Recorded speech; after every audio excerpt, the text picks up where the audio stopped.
ஓம் ஜெய் ஸ்ரீரமணாய. பகவான் ஸ்ரீரமண மகரிஷி பக்திஞான இயக்கத்தின் ஆன்மீக அன்பர்கள் அனைவர்களுக்கும் உங்களுடைய மனமார்ந்த இனிய காலை வணக்கம். இன்று ஏப்ரல் 19 சனிக்கிழமை. இறையருள் எல்லாவற்றையும் நடத்தும் என்ற தலைப்பில் நாம் தியானிக்க இருக்கிறோம்.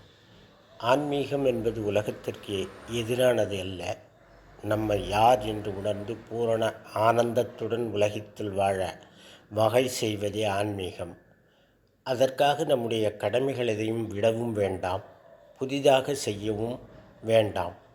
எல்லாம் பிராராப்த கர்மப்படி நடக்கும். முதலில் தன்னை யார் என்று உணர வேண்டும். ஈசனும் சீவனும் அடிப்படை அம்சத்தில் ஒன்றே என்று உபதேசிக்கிறார் பகவான். இருக்கும் இயற்கையால் ஈச சீவர்கள் ஒரு பொருளே யாவர் உந்தி பெற, உபாதி உணர்வே வேறு உந்தி பெற.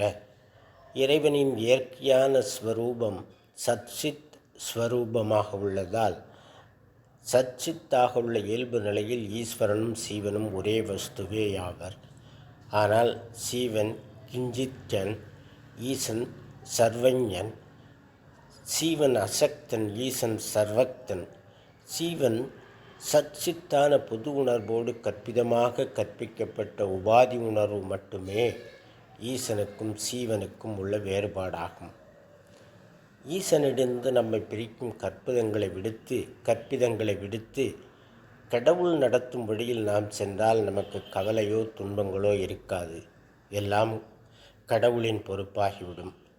நம் யதார்த்த சச்சித்தாந்த நிலையில் நாம் விரும்பி எதையும் செய்யவோ தள்ளவோ இடம் இல்லை என்பதை பக்குவம் வரும்போது தக்க நேரத்தில் உணர்ந்து கொள்வோம்.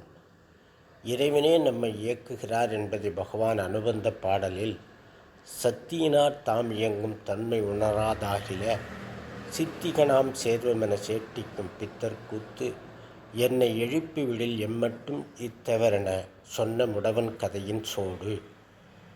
ஈஸ்வரனுடைய சக்தியினால்தான் நாம் இருக்கிறோம் என்ற உண்மையை அறியாத சீவர்கள் அகில சித்திகளையும் நாம் பெறுவோம் என கூறும் பித்தர் கூத்து என்னை எழுப்பிவிட்டால் இந்த சத்ருக்கள் எம்மாத்திரம் என்று சொன்ன முடவன் கதைக்கு ஒப்பாகும்.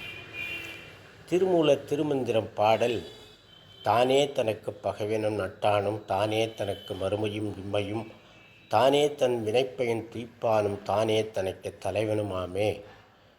பகைவனும் நண்பனும் தனக்குள்ளே, இம்மை மறுமைக்கு காரணம் தானே, செய்த வினைப்பயனை அனுபவிப்பவனும் தானே, தானே தன் தலைவனும் ஏகமாய் தன்னை உணர்ந்தவனுக்கு ஈசன் ஏது வெளியில்.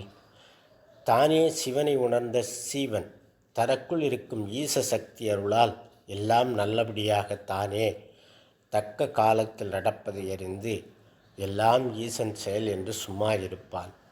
நல்லதோ கெட்டதோ அது ஈசன் பிரசாதம் என்று அதனால் பாதிக்கப்படாமல் இருப்பான். அடிப்படையில் சச்சித் சுரூபமான ஈசனும் சீவனும் ஒன்றே என்ற அனன்ய பாவனையில் நடந்தது நடப்பது நடக்க இருப்பது அனைத்தும் அவன் சங்கல்பம் என்று இறைவனிடம் சரணாகதி அடைந்துவிட்டால் இந்த பரந்த பிரபஞ்சத்தை நடத்தும் இறையருளே நம்மையும் நல்லபடியாக வழி நடத்தும். ஒரு சின்ன கதைப்பு. ஒரு ஞானி உபதேசம் செய்து கொண்டிருந்தார். சீடர்கள் தரையில் அமர்ந்து கேட்டு கொண்டிருந்தனர். அப்போது அந்த நாட்டின் மன்னன் வந்து முன் வரிசையில் அமர்ந்து ஞானி சொல்வதை கேட்கத் தொடங்கினார். அவருக்கு தரையில் முன்பில் அமர்ந்து பழக்கமில்லை. காலை மாற்றி மாற்றி போட்டு கொண்டிருந்தார். இதற்கிடையில் அவருடைய வலது கால் கட்டை விரல் ஆடிக்கொண்டிருந்தது. ஞானி இதை கவனித்து விட்டார். மன்னா, உன் கட்டை விரல் ஏன் ஆடுகிறது என்று கேட்டார். அப்படியா குருவே என்று தன் கட்டை விரலை பார்த்தார் மன்னர். ஆட்டம் நின்றுவிட்டது. அதை கவனித்த குரு, ஏன் ஆட்டுவதை நிறுத்தி விட்டாய் என்று கேட்டார். குருவே, விரல் ஆடியது எனக்கு தெரியாது, நீங்கள் கேட்டதும் தானாக நின்று விட்டது என்றார். நான் ஒன்றும் செய்யவில்லை, ஆட்டவும் இல்லை நிறுத்தவும் இல்லை என்று சொன்னார் மன்னன். குரு சொன்னார், கட்டை விரல் அவருடையது, அவருக்கு எது தெரியாதாம். விழிப்புணர்வு தோன்றியவிடும் எல்லாம் அடங்கிவிடும் என்றார் ஞானி. ஓம் தத் சத். நாளை வேறொரு தலைப்பில் தியானிக்கலாம். அன்பர்களே, வணக்கம், நன்றி.